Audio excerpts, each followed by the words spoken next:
Hi, praise the Lord. Today I'm going to talk about the blood of Jesus, taken from Matthew chapter 26, verse 26. As the disciples sat together, Jesus said, "Take it and eat it, for this is my body." He gave thanks and offered them the cup and said, "Each of you drink from it, for this is my blood which seals the covenant between God and his people.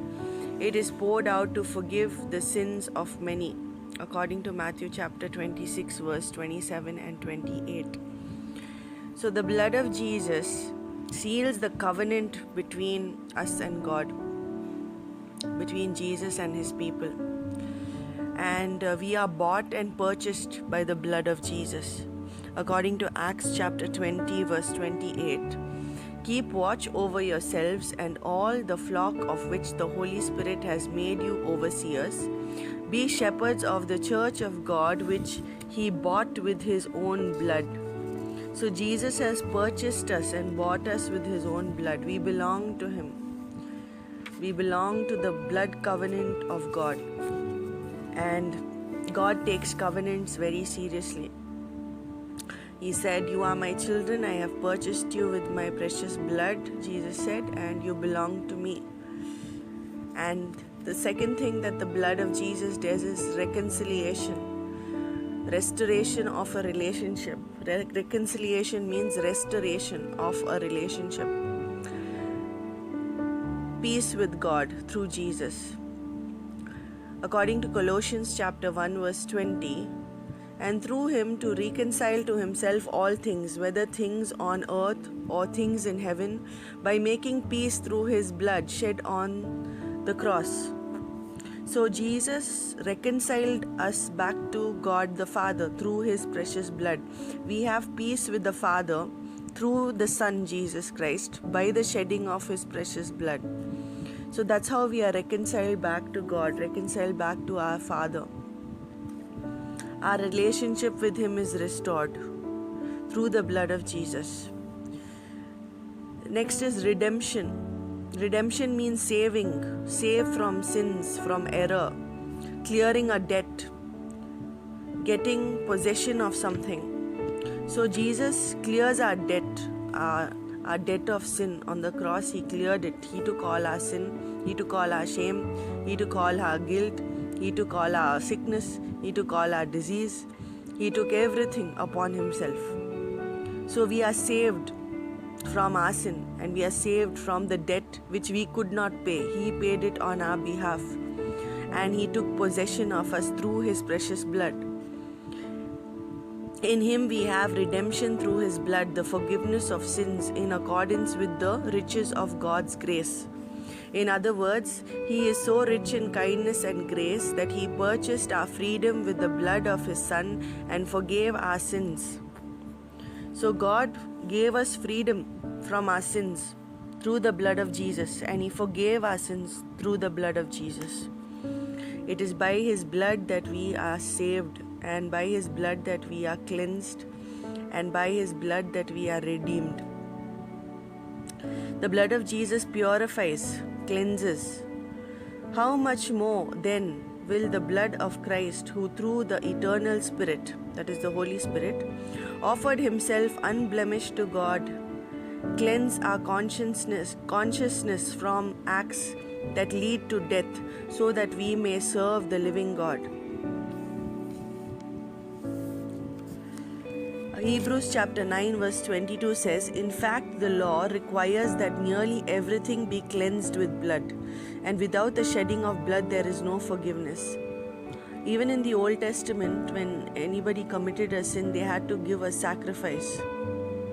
And that sacrifice needed the sprinkling of blood. So without the shedding of blood, there is no forgiveness of sins, even according to the Old Covenant.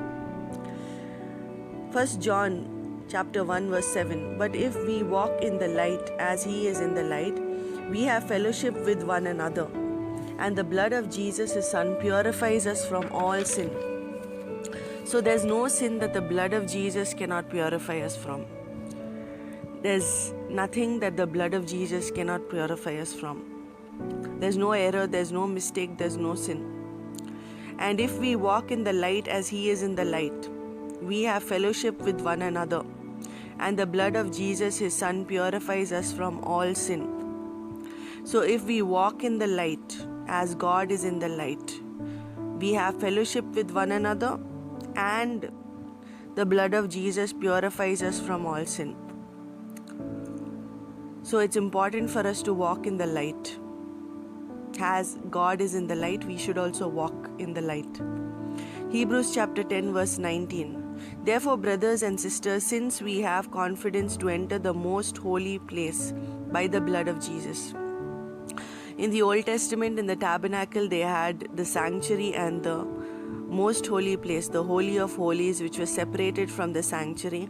And only the high priest could enter into the Holy of Holies once a year to give the sacrifice or to for the remission of sins, of his sins.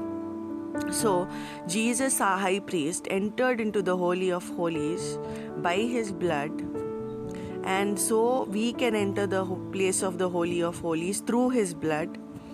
So there is no separation now. We can directly enter the Holy of Holies by the blood of Jesus. Since Jesus has reconciled us back to our Father through his precious blood. And then there is life. It says in Leviticus 17 verse 11, for the life of a creature is in the blood, and I have given it to you to make atonement for yourselves on the altar. It is the blood that makes atonement for one's life. God tells Moses that the life is in the blood, and the blood gives the atonement for one's life. Without the blood of Jesus, we will have no life. Our life will be taken away from us, because the Bible clearly says that the wages of sin is death. So if we do not have the blood of Jesus, if we did not have the blood of Jesus, if Jesus did not come and shed his blood for us, we will not have life. We would have death. Then the next is covenant. Covenant means an agreement or legal contract.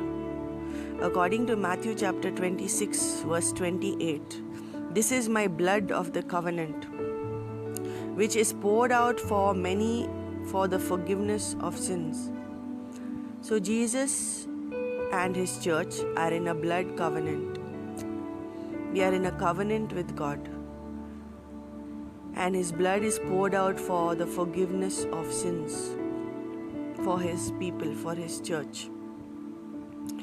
And we can overcome by the blood of Jesus. It says in Revelation chapter 12 verse 11, and they overcame him, that is, they overcame the enemy by the blood of the Lamb and by the words of their testimony, and they did not love their lives to the death. The blood of Jesus is a weapon against the enemy.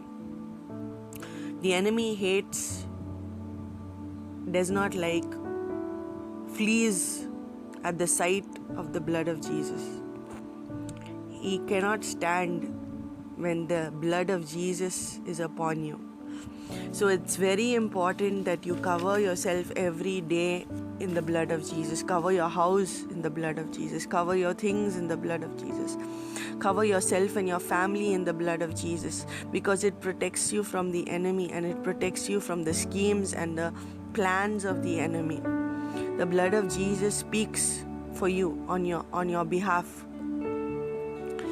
And the next is justified. Romans chapter 3 verse 24 and 25 says, being justified freely by his grace through the redemption that is in Jesus Christ, whom God sent forth to be a propitiation by his blood through faith, to demonstrate his righteousness, because in his forbearance God has passed over the sins that were previously committed. So we are justified, meaning we are declared or made righteous in the sight of God through the blood of Jesus. Because Jesus was righteous, his righteousness has been transferred over to us through the blood of Jesus. So we are declared and made righteous in the sight of God. The blood of Jesus justifies us. Next, we are freed from sin according to Revelation chapter 1 verse 5, and from Jesus Christ, who is the faithful witness, the firstborn from the dead, and the ruler of the kings of the earth, and the ruler of the kings of the earth, to him who loves us and has freed us from our sin by his blood. So we are freed from sin. Sin has no more dominion over you. We overcome sin by the blood of Jesus. We are no more wanting to sin. We do not have the desire to sin. We do not have the desire to live an unholy life, because the blood of Jesus cleanses us from all sin, cleanses us, removes the desire to sin. We can overcome the sin. Sin has no dominion over us because of the blood of Jesus. So the blood of Jesus is very, very important in our lives. In today's world, which is so evil, we have to apply the blood of Jesus upon ourselves, our families, our houses, our things every day. We need to pray about it. When we pray, we need to ask God to cover ourselves, cleanse us and cover us with the blood of Jesus every day, without which we will be under attack from the enemy. So please understand the importance of the blood of Jesus and the significance of the blood of Jesus and the pureness of the blood of Jesus, the precious blood of Jesus. Let us pray. Dear Abba Father, in the name of Jesus, I come to your throne of grace, Father. Father, I thank you for your precious blood, Jesus. We thank you for your love for us, Father. Father, you shed your blood for us because you loved us, Father. You cared for us. You didn't want us to perish. So you came and you died for us and you shed your blood for us. We thank you for your blood which speaks on our behalf, Lord. We thank you for your blood which speaks, Father, for us. We thank you for you, Father, and your sacrifice for us, Father. Thank you for freeing us from the sin and from the dominion of sin. Thank you for protecting us by your precious blood. Thank you for redeeming and justifying us by your blood. Thank you for cleansing and purifying us with your precious blood. Thank you for making us reconciled back to our Father through your precious blood, Jesus. We thank you, Father, for your Son, and we thank you, and I pray that your children will be washed and covered in your precious blood, Jesus. Put fire around them, put your blood upon them and upon their families, and bless them, Lord, and protect them from the enemy. In Jesus' name I pray. Amen.